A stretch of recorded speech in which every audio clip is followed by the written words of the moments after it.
Hi everyone, welcome back to Another Music, and today I'm going to review Grace Slick's first solo album, 1974's Manhole. First, a little bit of background. This is a continuation of a series of albums they had been performing in between the jump from being Jefferson Airplane to be Jefferson Starship. The first was Blows Against the Empire, then Sunfighter, then Baron from Tollbooth and the Chrome Nun, and the last one would be Grace's Manhole. So when it comes to the people involved in the creation of this album, it's just the same members of Planet Earth Rock and Roll Orchestra, which is actually most of the famous people from San Francisco and bands from San Francisco, involving the Grateful Dead, Quicksilver Messenger Service, Jefferson Airplane, and others. The main players are Paul Kantner, Grace Slick, David Freiberg, and with special collaborations by Jefferson Airplane's bass player, who's always amazing, Jack Cassidy, David Crosby from Crosby, Stills and Nash, Gary Duncan from Quicksilver Messenger Service, and John Barbada, the drummer for the Turtles. That said,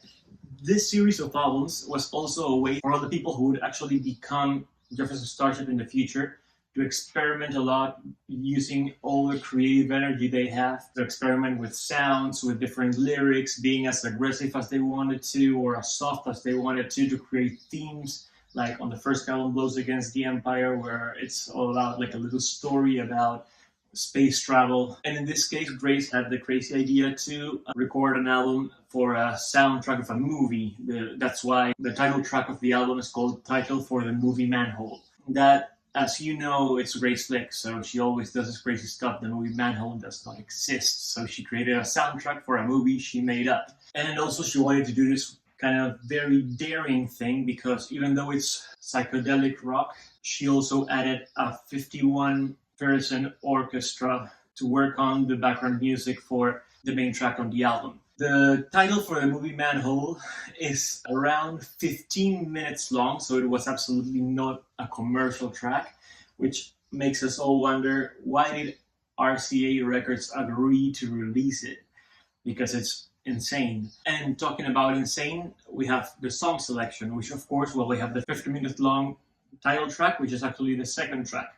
The first track is a Spanish-sounding song called Jay, because Grace Slick is in love with Spanish culture and music. But for some reason, when I got my first copy of Manhole, Jay was barely listenable. It was so freaking low. And then when I got the remastered edition, again, Jay was too low. And I thought it was actually my first record's mistake, that it was for some reason badly pressed or something. But apparently the song Jay is recorded in a very low volume, so you don't get to enjoy it as much, which is a shame. The second track is the 15-minute long colossus of a project, which I think actually works because it's Grace Slick.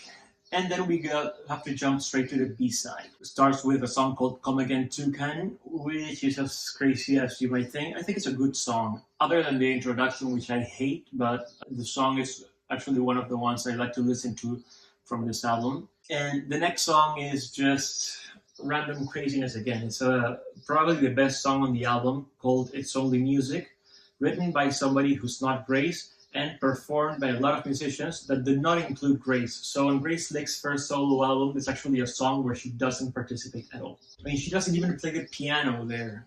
It's just, I don't know why it was included. It of course sounds like a rock and roll orchestra kind of song, but why include it on your own solo album? And then we go to Better Lying Down, which is the only track you're ever going to get of Grace Slick singing the blues. It's a good performance. It's a cool song to listen to. It's just Grace and the piano and a lot of shouting. And the last track is Epic Number 38. That's written by Paul Kantner, David Freiberg, and Grace Slick. And it sounds, again, like a song that could have been included on any of the previous albums. I have no idea why it's in here. It's a song lead by Freiberg and Kantner, and Grace does backing vocals. So again, it doesn't seem like a Grace Slick solo track. And that would be the last song on this album, which is really short when you take into consideration that one song is 15 minutes long, so it's probably like 4 songs in one. If I had to recommend 3 tracks, the standouts would be It's Only Music, ironically. I think it's the best track on the album, even though it does not feature Grace. Come Again Toucan, and Theme for the Movie Manhole. It's too much, but I like too much when it comes from Grace. That's why I stand it. Anyway, give it a listen. I don't know if you're going to enjoy it or not. Just at least to be able to say I listened to a 15-minute song of hippie bullshit supported by an orchestra. I love it.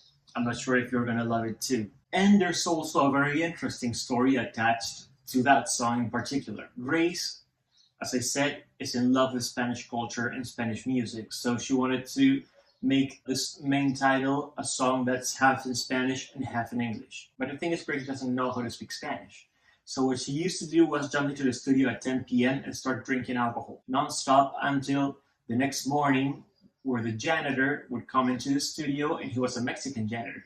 So Grace would approach this poor soul that had to face a drunken Grace Slick with some crazy lyrics and asking him to translate it. And Grace would write the lyrics down phonetically because, again, she doesn't know how to speak Spanish. There's a lot of Spanish going on in this song, but it just doesn't make any sense for those of us who understand Spanish. The pronunciation is very funny. It's just a very crazy way to try and get a translator. I think it's just a very good excuse to drink until you're blind, which I have no problem with. Grace Licks wants to do that, and that's the way of working. I absolutely applaud it. Of course, as you can tell, the reception of the album was not as expected. It reached position 127 on the top Billboards, which means it charted, but again, it's the first solo album by Grace Slick. There was The Acid Queen, one of the most famous figures of the 60s. People are probably expecting something else, something more, and probably something more listenable. When it comes to historical relevance of this album, of course it's experimental. It's in line with the rest of the albums that came before it. From this non-Jefferson Airplane, not yet Jefferson Starship lineup, it shows us how crazy Grace can get when it's absolutely her own project. And the result is not bad. I think when it comes to experimental music, she does one hell of a job trying everything that's within her reach. So in my own opinion, this album is a must. If you like the Jefferson Airplane and you're a Grace Slick fan, or if you are into strong rock female singers, even though this jumps into a territory of is this actually rock or not, I think it's worth. Again, as I said before, at least just to have the excuse to say, hey, you know what? I listened to a very crazy studio album. You should also give it a try. So that would be my recommendation. I hope you enjoy this album once you find it. I think it's in every music platform out there. Be patient and remember it's Grace. So I think it's worth it. Have fun with it and see you on the next video. Bye.